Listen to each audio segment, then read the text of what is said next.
You are listening to the Learnings and Missteps podcast, where we intend to change the image of careers in the trades. Each of the inspirational stories is designed to celebrate the real men and women who have built careers in the construction industry and how they impact the world around them. These stories are brought to you by three brothers who share a mother.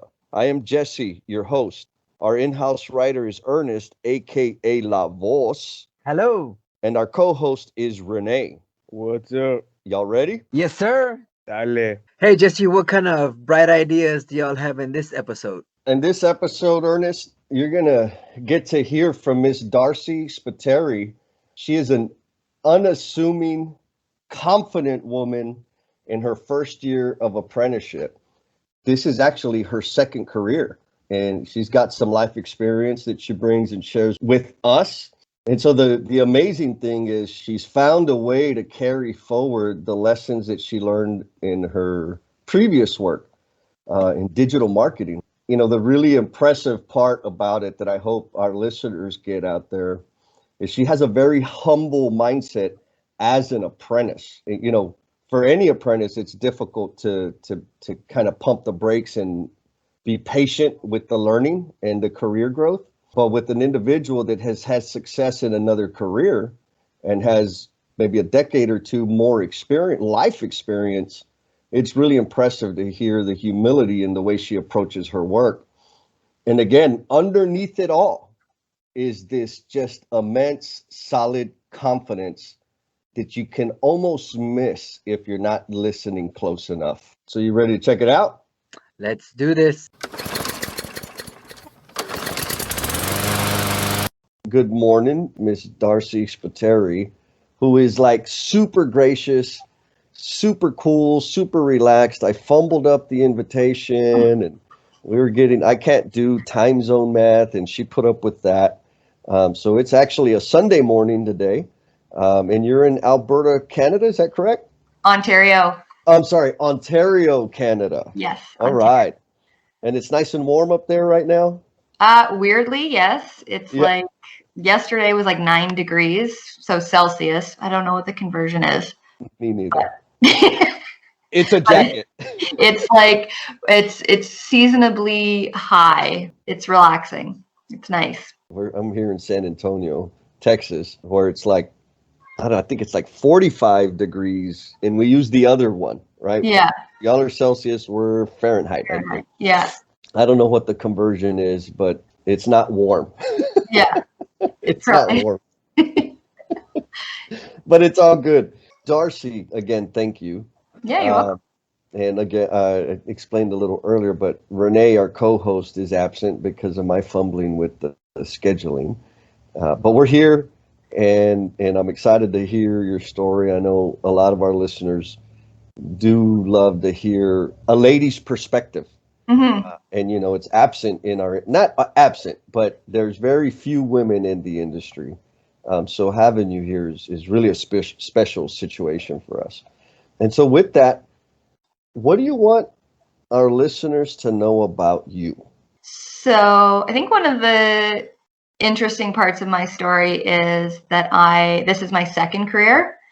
So I am 37 years old, and I have an 8-year-old son. Yeah. And I was living the downtown live and work life previously. And like in Toronto, our big city, it's super expensive to live. And I think I had a realization that I needed to look for a job where I could support me and Coulson.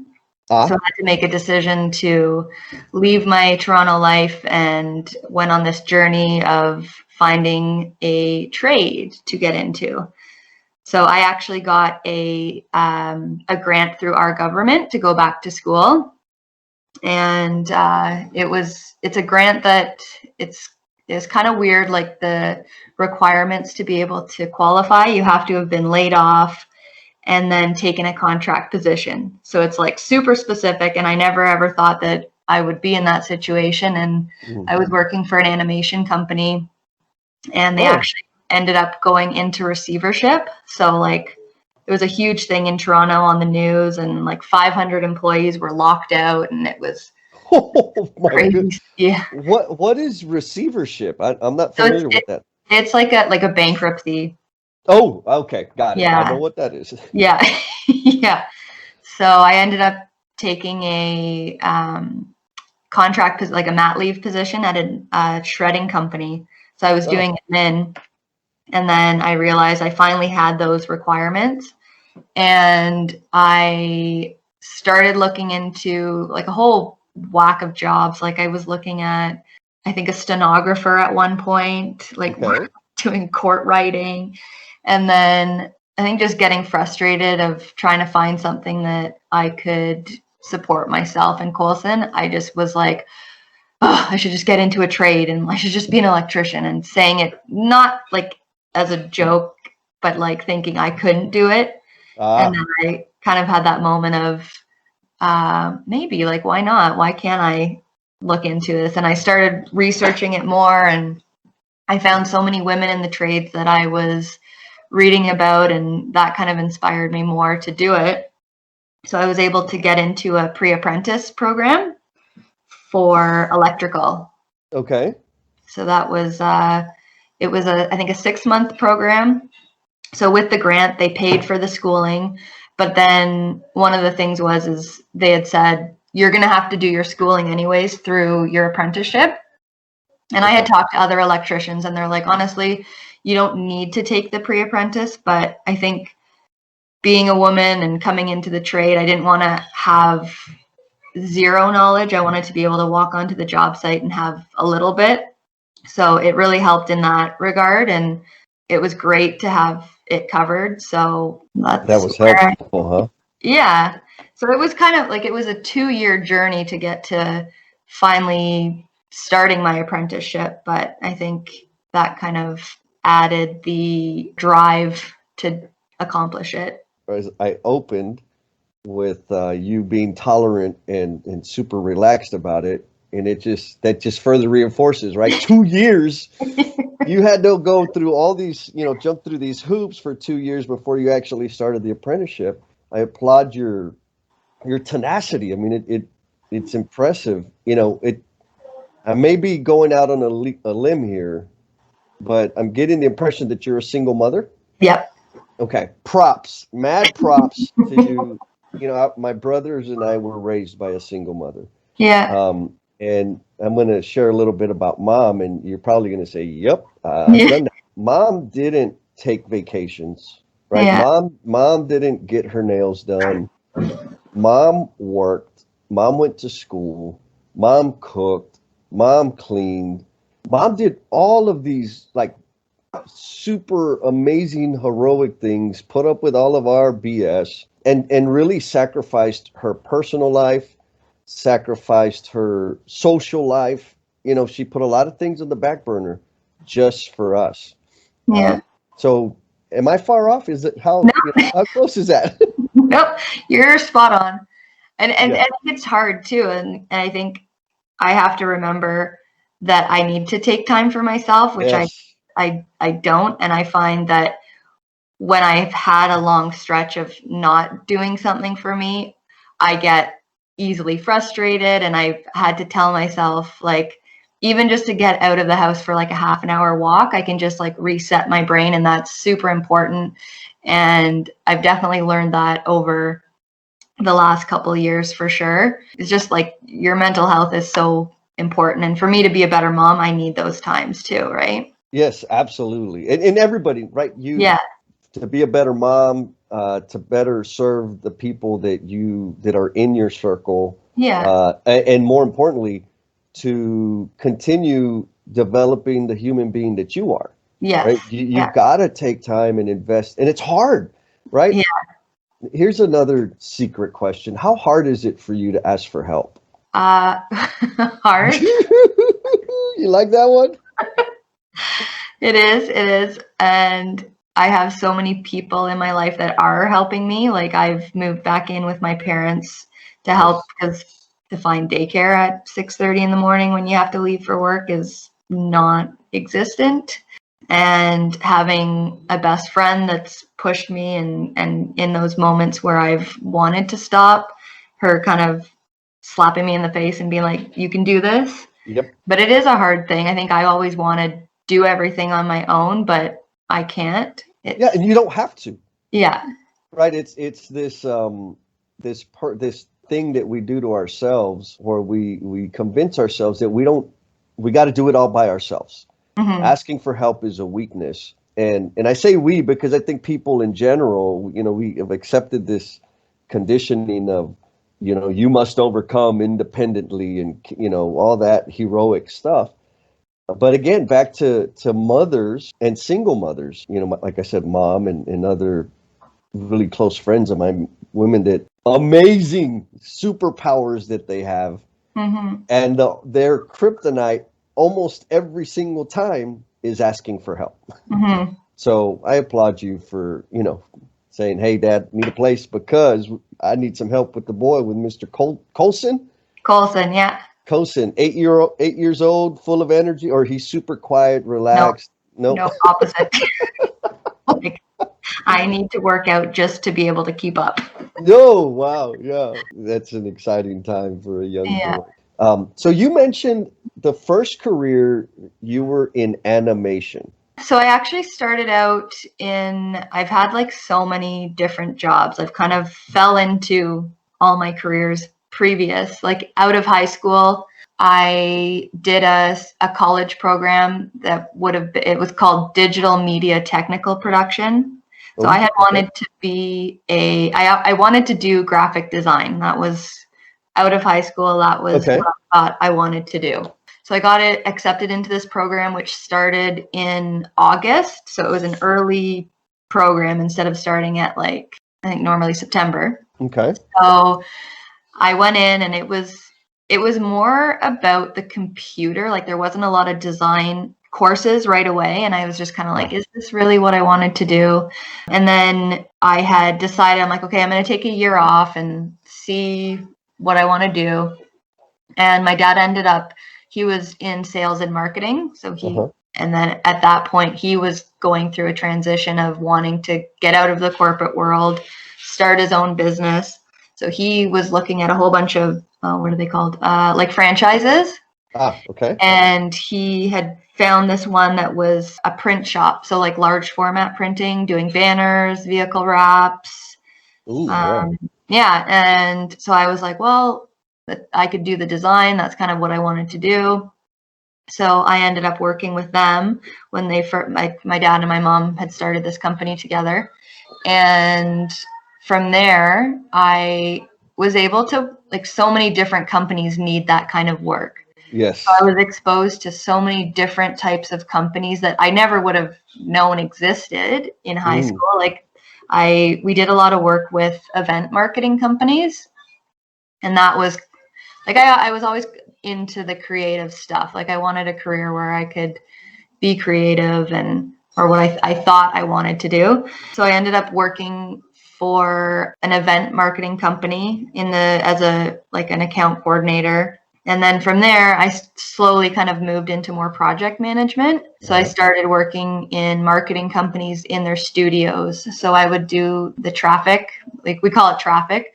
So I was basically the point person in the studio between all the different, the different departments. There you go. Yep.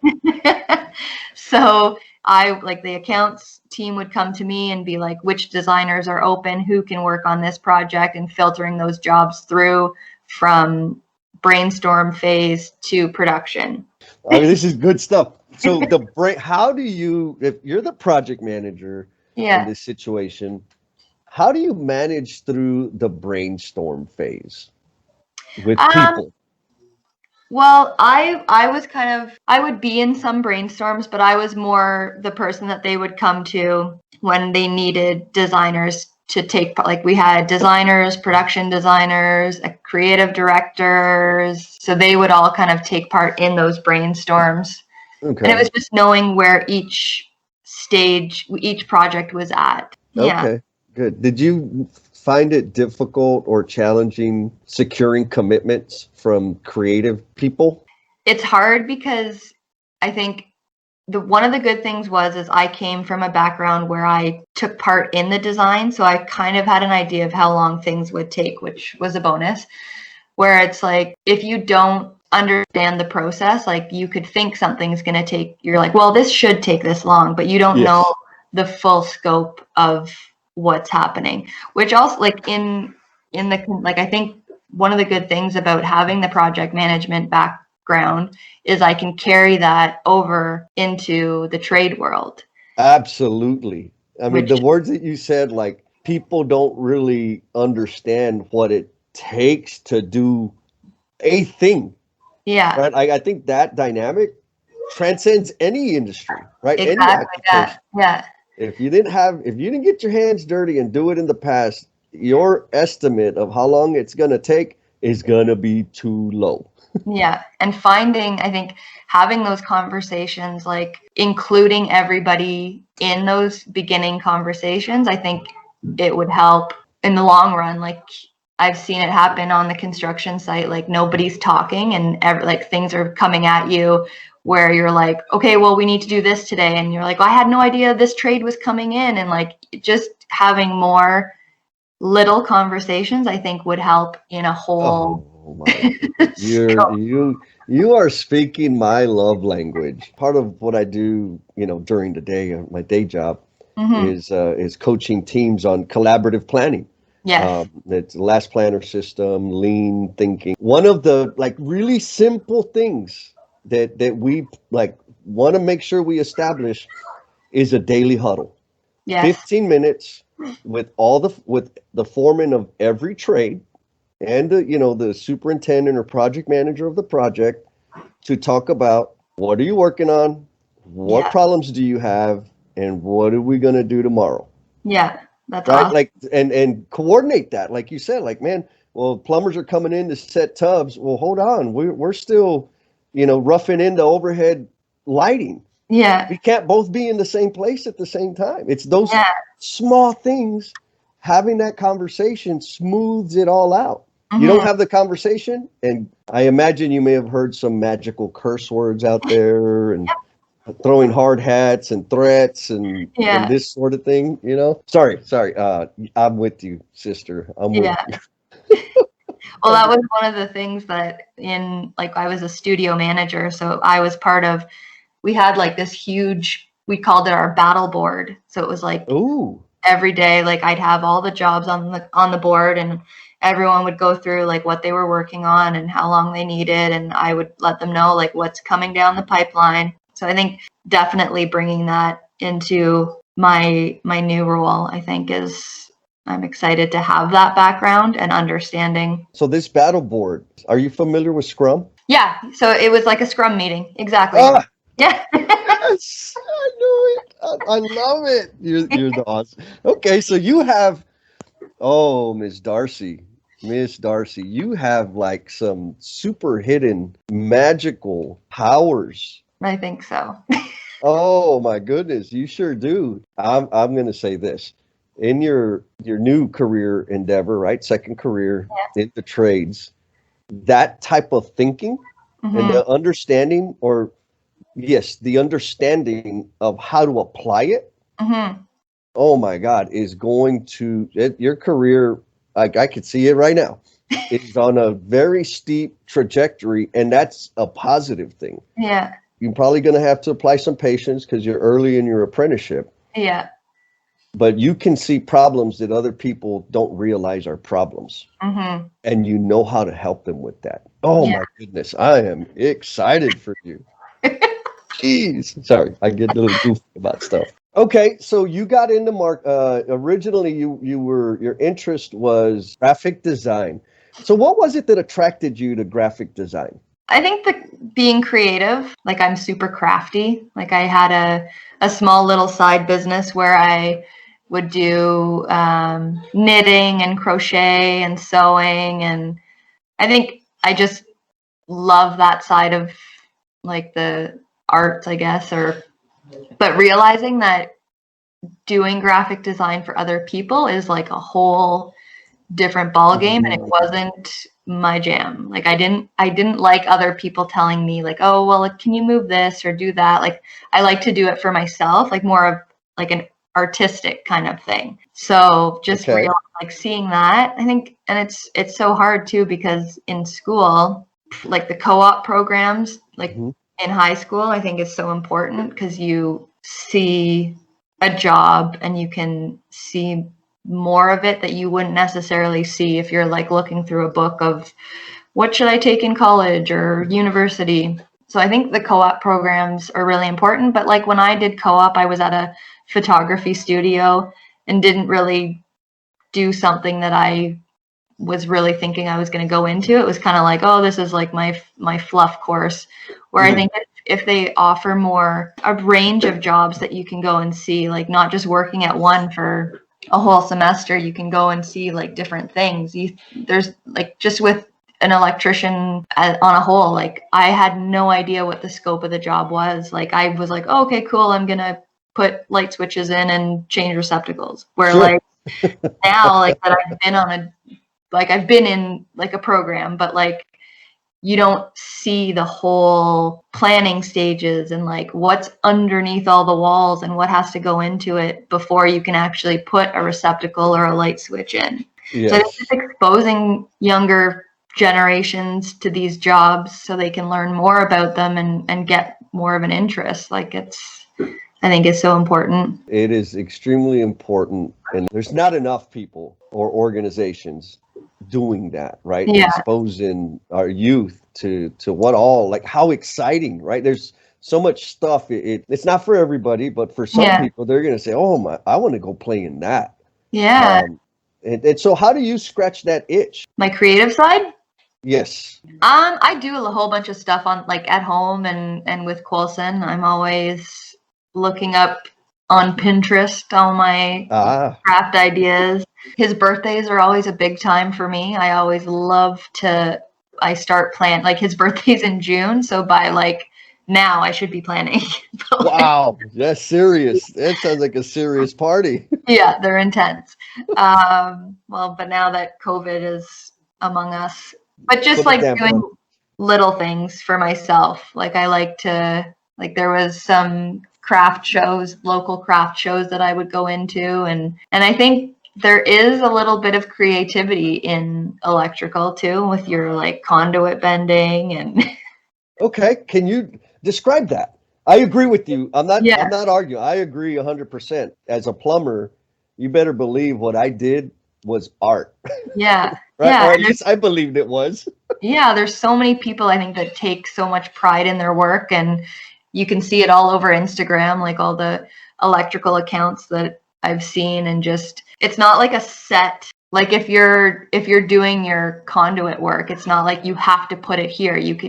There's so many different ways of doing it, and I found it so interesting to look at my journeymen and see them thinking in those moments of like, Mm, okay, like you see someone standing around, but you don't realize what they're actually doing in their head and like yes. trying to plan out the best ways to do things and not make it look like garbage. And Yeah, so, they're mind mapping, right? In the yeah, moment, they've been given some type of information or guidance, yeah, but the guidance is go from point A to point B. yeah, And what's underneath that is do that in the safest, yeah, most economical way possible, right? hmm, And to achieve the required quality. That's not spelled out for anybody. We got to figure that out. yeah. And so like you said, it takes some thinking time. So when you're out there, when you're faced with the new configuration, of wiring diagram or just routing conduit, do you draw that out or do you keep that you personally? Is that something you just map out in your head? I haven't done so much of it. I think I haven't really found my way yet, but like when I would be with my journeyman, they would kind of ask me, they're like, okay, what do you think this should, like, how do you think you should do this? And I would be able to think and see what was to be done, and then they would be like, okay, like yes, or they would give me how they would do it. And I think just having that experience, and like why the apprenticeship I think is so important. And like a lot of them would be like, okay, I'm going to let you struggle so you can see what the struggle feels like, and then I'm going to show you an easier way to do it. Yes, and that is a teaching method, right? Yeah. How does that? How do I ask this question?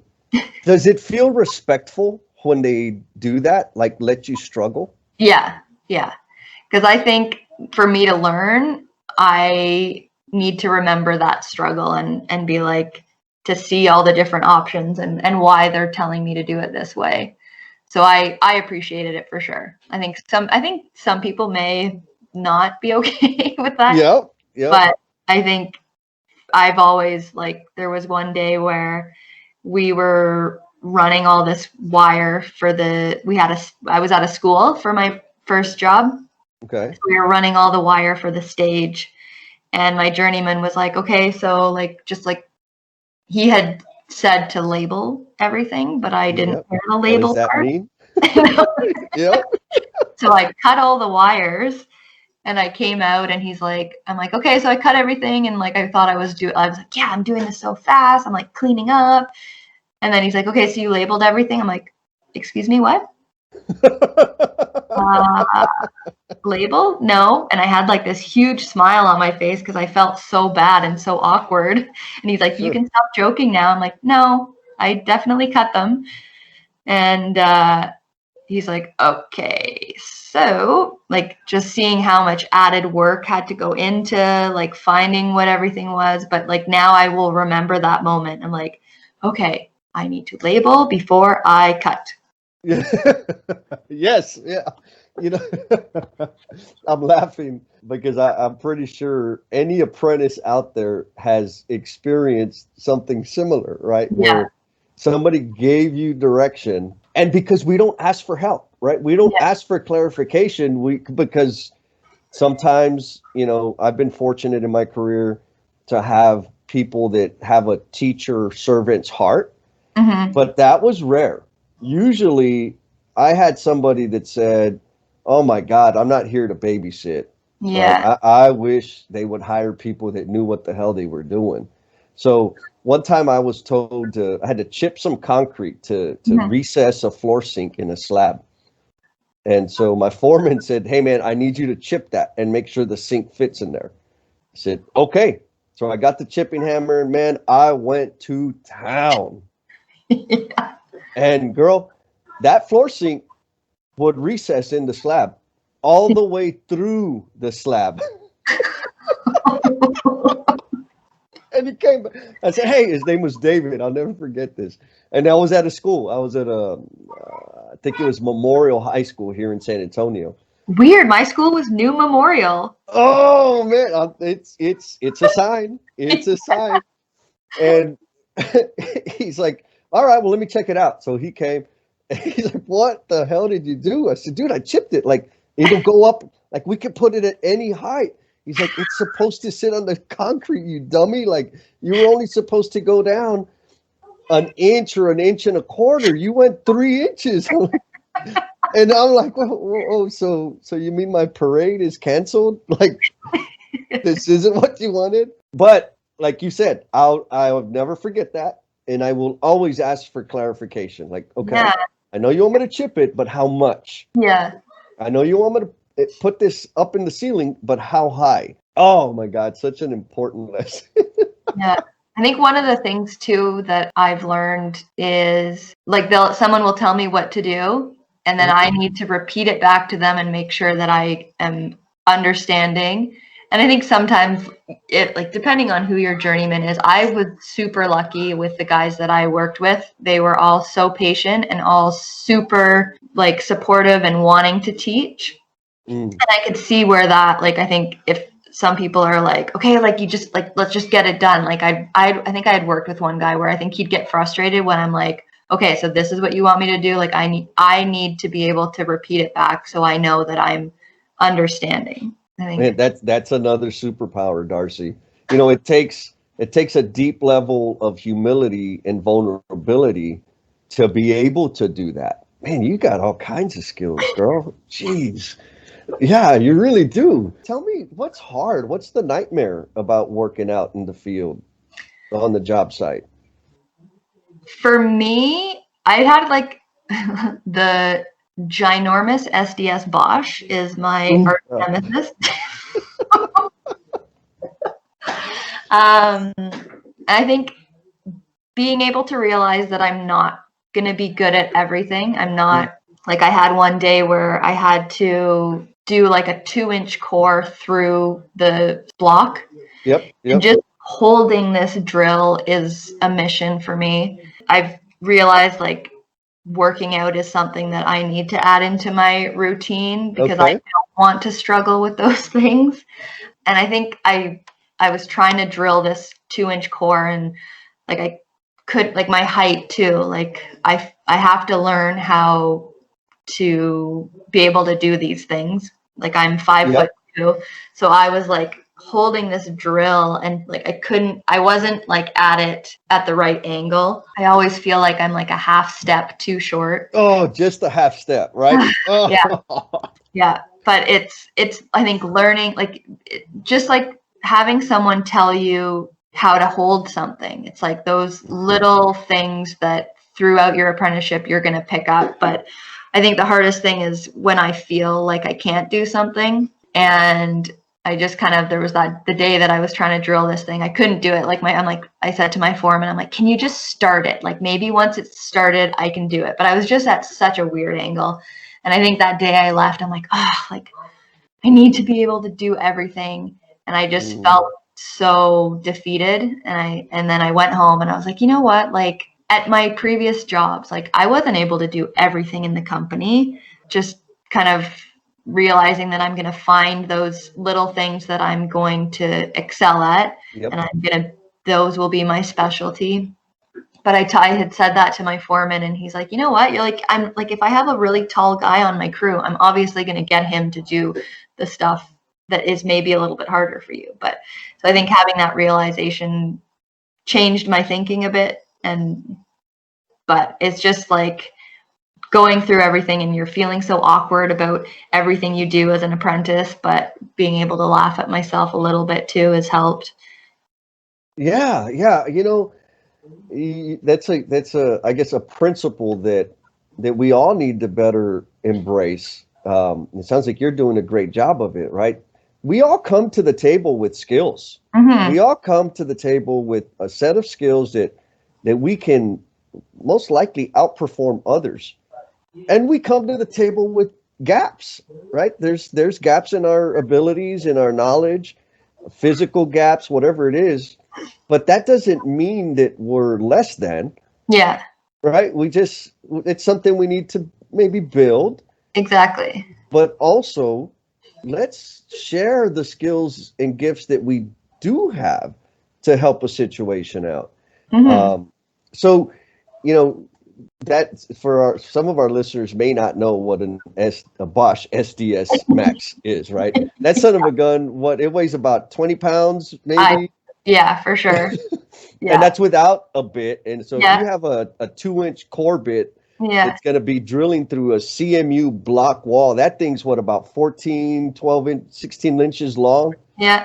The damn drill itself is about 18 inches long. So you got like this 3-foot piece of machinery that you're trying to hold above your head or over On a your ladder. shoulders on a ladder, 3 feet away from where you're trying to get this damn hole drilled. Yeah. I would challenge anybody right now to grab a cup of water and hold it in one hand above their shoulder for the rest of this episode. And then you'll understand Yeah. what is difficult about that damn hammer drill. Yeah. What do you Yeah. think, Darcy? Oh, yeah. 100%. Like my shoulders were so ripped, like, from Yeah. like just carrying stuff or doing everything above my head. But yeah, it's so true. It's like you're not only holding it, but you're like holding it up high, and like you're never in a situation where you're like standing on the ground at perfect height to drill. Right. Like there's always obstacles that you have to overcome. Yeah, for sure. So was the physical nature of the work, did that surprise you? I don't think so. Like, I wanted a job where it was going to be a workout. I think that was one of the things. I wanted, like, I would do like 30,000 steps a day. Like, Oh my goodness. I'm like, jealous. I think as a first year, I was running around getting everything for everyone. So I liked that. And like, I like coming home at the end of the day, just like exhausted from doing stuff and like creating something, building something. So I was ready for it. And I think like carrying the tools back and forth every day, like I'm the kind of person that when I'm bringing the groceries in, I do not like to take 2 trips. So all the fingers have 3 or 4 bags in them. yeah. So can you describe that daily sense of accomplishment you have from being able to look back at what you did today, physically see it? I think for like just mentally being able to look at not only my day, but like who I was at the beginning of the job and who I was at the end of the job. Like right now, like I was there January 13th was my first day on the job of 2020. So the job is finished up, and just looking back at what I accomplished, like from using a bandsaw, like the first day that I was on site and like making like the like the bit just grinding and like, oh yeah, why isn't this working? He's like, you're pressing too hard, like let the tool do the job. Like I was trying to force the bandsaw, and just seeing what I've accomplished and knowing that I can do it. And I think like for my mental health and just knowing that I can do things that I put my mind to. Yes. And so good. And like trying new things. Like like Shannon was on the show, right? Yes. She's been amazing to have in my corner, and like just meeting her and seeing what she's done and seeing, like, I think one of the things she says is like she's now has the confidence to try other things, like things in her car, and I think just seeing her do that too, and I'm like, okay, you know what, I'm going to change the light bulb in my car. Yeah. And accomplishing that, I'm like, wow, like if I just like think about what I want to do and do it. Take that action, right? Yeah. You got to take that action step, and then magically those things will happen. Yeah. So you mentioned Shannon, another amazing woman in the trades. Do you have a group of women in the trades that are a resource for you to like tap into and vent to, right? Complain about the dumb dudes out there, share lessons learned. Can you tell us about that? Yeah. So Instagram has actually been an amazing platform for that. I've met like so many women locally too. Like there's so many girls that are on my Instagram now that I talk to daily. Vancouver, there's some in Ontario. I have Shannon who like in my local, and I think that's super important. Like you said, like I'll go to work and I'm the only girl there, and I'm just like having a bad day, and I'm like, oh, they're not going to understand. And yeah. I think when COVID kind of hit, I realized how much I missed my female friends. Like I would see them right like on the weekends. And then we went into lockdown, and I was like, I miss having my girls, and like having this Instagram family. Like there's not only women, but there's other men too in the trades, and we all kind of we've bonded a little bit. And it's like once COVID's over, it'll be nice to have that, like maybe have a meetup or something. Yeah, happy hour. Yeah. But I think it's super important to have other women in the trade that you can talk to and share, because they'll understand what you're going through. And like I've been super lucky that my site, all like there was a painter that was there that was a woman, and there was another electrician who was in. So just seeing the other girls, you're just kind of like, hey, and the guys would always make fun of me because I'd always be like, where'd you get your pants? Like, I want to know where you get all your workwear, because that's been a struggle. Like it's really hard to find women's workwear. You know, there's a contact I have. Let me pull up his name. He's in Canada. Oh. and he has, well, this is an idea. You can help him market it with your graphic design skills. He has created a jacket that has space for a safety harness for the lanyard and everything to Oh, hook up I to. think I have him. Pete, right? Pete, Yeah. Yeah. yes, On my, yes. I have him on my LinkedIn, and I see, like, I think Shannon has one of the jackets, and I was like, this is super smart. It's so genius. Yes. So, Pete, if you're listening, there is a market out there for women's workwear, and Darci is going to help you build and expand your business for women's workwear. How about that? What do you think Yeah. about that? Yeah. Yeah. It's like that was the thing. Like, I showed up on the job site. I had no idea where I was going to be working. Like, I was told it was in a school, but I didn't know. Like, I was like, okay, maybe it's going to be maintenance, or I had no idea I'd be outside. So just like, I had like 7 sweatshirts, like just so much layers for those first days. But it's like, I can't walk into a store and buy a jacket. Like, everything that I had to buy was online, so it took time to get to me. And I now finally have like a closet of winter workwear, which is great. An obstacle for sure. Okay. So, Pete Zepp's gear. That's what it is. Yeah. Zepp's gear. Come on, brother. Got to help the ladies out. Yep. So you're a first year apprentice, second year Yeah. apprentice? First year. Apprentice. Almost Okay. second. Like, I've got, like, it just, like, with COVID happening, we shut down for a month. I probably could have done my full first year at the school, but I'm like, it's in pause right now. Yeah. It's affecting all of us. You're not too far away from the very first day on the job site.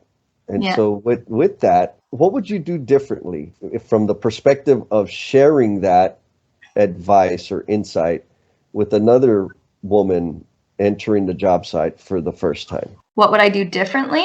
Yeah. What if you could have done it all over again, how would you approach it? That is a tough question. I don't know. I feel like I didn't have a horrible experience. Awesome. So I think it was like, I'm the kind of person that I feel like I can read situations really well. Like, I can get a vibe off of people. And like, I in my head, I was like, you know what? I'm going to go in on my first day, get a read for what's happening. I'm like an adaptable person. Like, I'm kind of like a chameleon, because I always can not change myself, but I can interact with people, I think, in a way that, like, I can tell when someone needs to, like, if like someone's talking too much and someone needs to get out of there, I can read that situation. Help them out. Yep. Yeah. Like I didn't want to come in just like all like, good morning, everyone. Like, I'm super bubbly, and like, I wanted people to take me seriously. And so I kind of got a read for the job site before, and then I could loosen up a bit and be more Darci. But I think that's important, just to be able to read the situation before. I think that's fantastic, right? Is come in with some humility, right? Yeah. Ego down. Yeah. Be present. Be fully aware of the people around you. Pay attention not to just the words that they say, but their body language, so that you can adapt to that climate or culture, whatever it is, right? Because you've probably seen it. Every job site, every crew has a different dynamic. Yes. Yeah. And being able to adapt to that, not lose yourself. You still got to be you. Yeah. But being able to adapt yourself appropriately really helps. I mean, it unlocks the door to connecting with people. And I think that was one thing I didn't want to lose. I didn't want to not be me. Yes. Like, I'm obviously a female. Like, I'm super girly, like, when I'm at home, and like, I didn't want to have to lose that part of me. Like, I obviously know what to wear to a job site. I'm not like doing anything crazy. Like, but like, if I want to paint my nails, I'm going to paint my nails. Like, someone said, I think people have said, like, don't wear nail polish. Like, you draw more attention to yourself. But like, I'm okay with who I am, and I don't want to change me in order to feel like I fit in. So it's like, I'd have my nails painted, and like I remember when I got them done, I'm like, nobody's even gonna notice them. Yeah, yeah, And like at lunch, like, like yeah. that's where I missed the female interaction sometimes. They're like, "Oh, did you get your nails done, Darcy?" Yes, I did. But like Oh, all the and guys, you're at the job site eating lunch, kind of. yeah, like, "Hello." Yeah, and they're missing it. Yeah, I Oh, think I got my hair done, and like 2 weeks later, the guys are like, "Oh, did you do something different with your hair?" I'm like, yes, it is yes, now a lighter. month ago. But I think I love like the guys that I work with. Like I've said it so much, but like I feel so grateful to have those guys, like the first job go the way it did. So Well, shout out to them, yes, and the other men that create a safe space, an inclusive space for everybody, but particularly women entering the trade. Right? There just really isn't enough, and there's so much room for them. There's so much room for women out there in the trades. Over my time in the industry, real early on, if there was a woman on site, it was assumed that they were the secretary, yeah, right? Like she could have been the damn project manager for the general contractor, and we would say the secretary. Like, she's not the secretary, fool. She's a project manager, right? Like, she's got the big stick out here. Don't be a dum dum. And now, there's more women. I'm able to see that there's more women in management. There's more women in the trades. I've worked with Lisa Pena, who's like the controls and startup guru for TD Industries. Like, she's got it going on, hmm uh, and I'm sure she had to overcome a lot of ignorance. yeah, But it sounds like you've been in a situation where these men appreciated you, respected you, and made you feel safe. yeah, And we need all men to behave that way. yeah, Right? We need all, especially, I mean, just in general, but out on the job site, like, dude, get over yourself, lend a hand, and be cool. Just be cool. Don't be a dummy. yeah. All right? I mean, come on. Like having a crew of brothers. Like I knew that if I think that also eased my mind too. It's like I knew if anything was going to happen, these guys would have my back.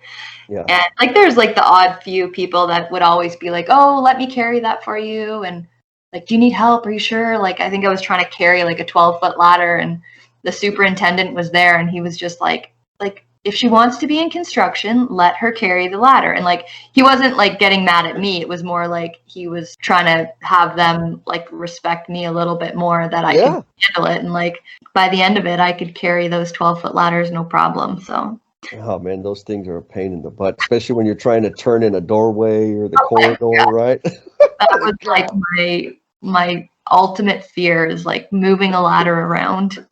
Yeah, not fun at all. It is heartening to know that you on your first job got to hook up with a pretty awesome set of dudes. Like, Yeah. because that doesn't always happen, and not just for you as a woman entering the trades, but anybody entering the trades. That first year, like that first Yeah. week, if you don't treat people with respect, and all you do is demean them and bash them, they're not going to stay. Yeah. You And I know? saw that like I was on another job site, and like it was other trades, but just like how they were talking to, I guess, their apprentice. I don't know what year he was, but I'm like, it's just like, it's so crazy. Actually, I'm reading this book by Kate Braid. She was a journeywoman carpenter. Okay. So this was back in the 70s.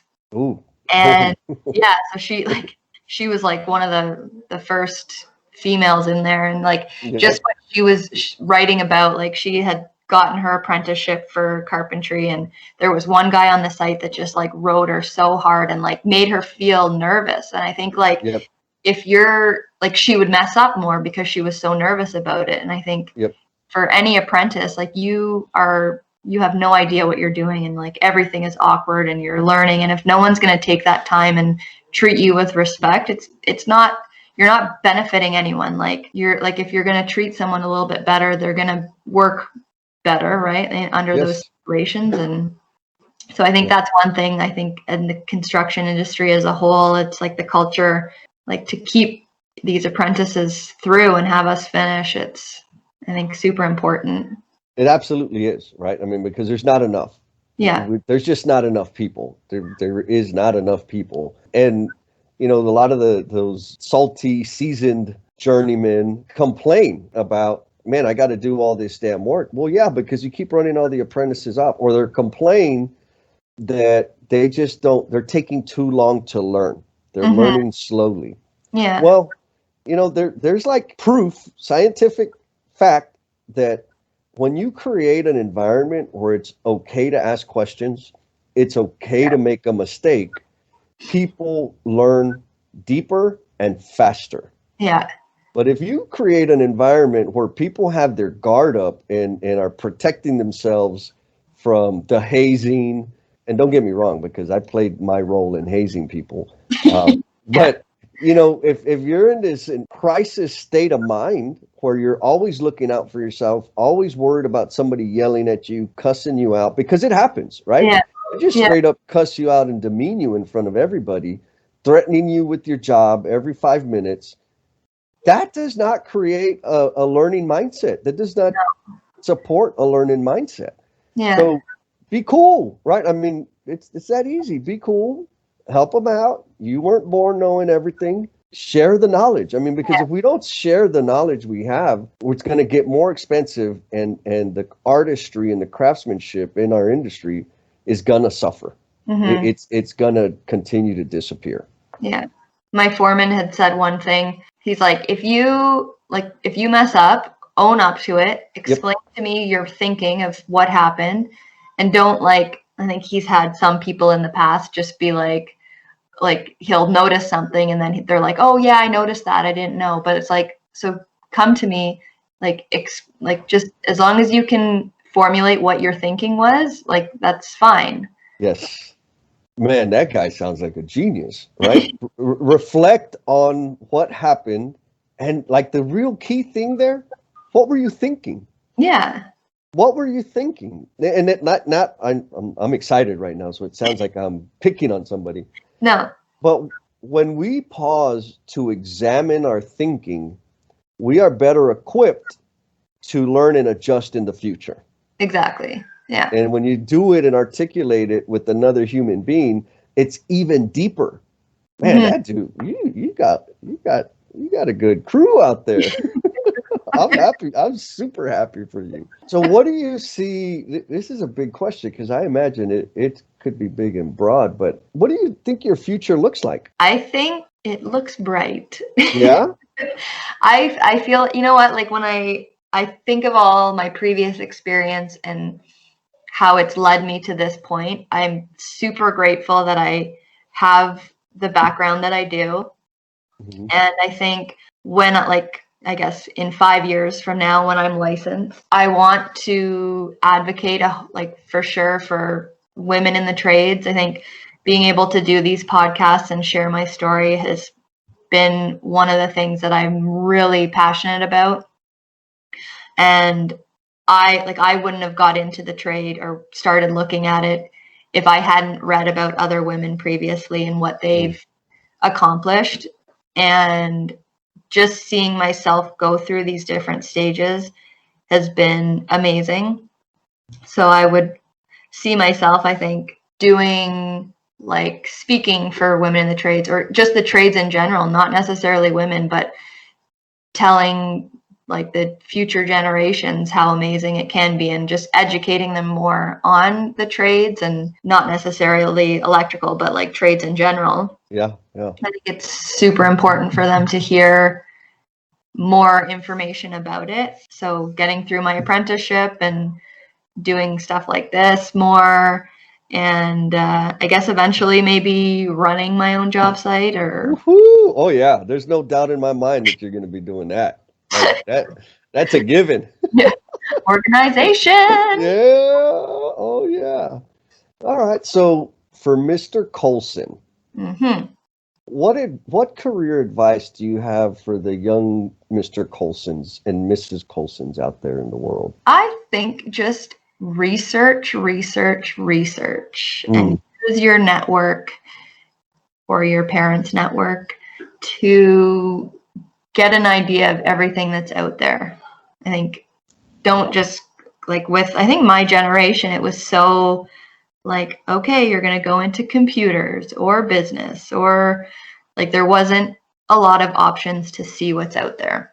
And I think I was trying to find something that I was super passionate about and wasn't really finding that, but then now have found something that I am actually like legit passionate about. Mm. Mm. It took a minute, but you got it. But I'm here, and I think just being able to share the stories, and anyone who is in a career that they love to share it so that other people can hear different sides of it. But I think just research. Get out there, Try it. learn about it, try it, ask about it, meet somebody who does it. Yeah. Yeah. Oh, that is fantastic advice. Yeah. Well, this has been, you probably know, right? But I could keep talking all day long. You are super interesting, amazing attitude, very intelligent, very thoughtful. It's a pleasure to speak with you. But do you have any last thoughts or messages you want to get out to the listeners? I think with my apprenticeship, I wasn't really the smartest, like in my tests. And I think if you want something, you should go out and get it and like fight for it. And that's what's got me where I am here. Mm. I think that's one of the things with the intake. We had to do an aptitude test and an interview. And I think my interview was what sold it. Yeah. And like they saw my drive and my determination and what I was going to do for it. Like they were just like, will you, like, if you need extra help for your, like for schooling, or like, would you take extra courses? And I was like 100%. And I think just don't get discouraged if you don't make it the first time. If you want something, just take it. Oh my goodness. Yep. Perseverance, girl. Yeah. Like you got it all day and you got it in spades. Oh man. Well, Miss Darci, it was a pleasure. Thank you. And we'll be talking again in the future, especially when you're running your job and using Scrum and having daily huddles and coordinating and planning that workout. I want to hear all about it. That would be awesome. Man, you are one dedicated listener, sticking with us all the way through to the very, very end. Please know that this podcast dies without you, and we invite you to share how the episode's impacting you, along with your thoughts, questions, and suggestions. You've been gracious with your time, so we added social media links in the show notes to make it super easy for you to connect with us. Be kind to yourself, stay cool, and we'll talk at you next time.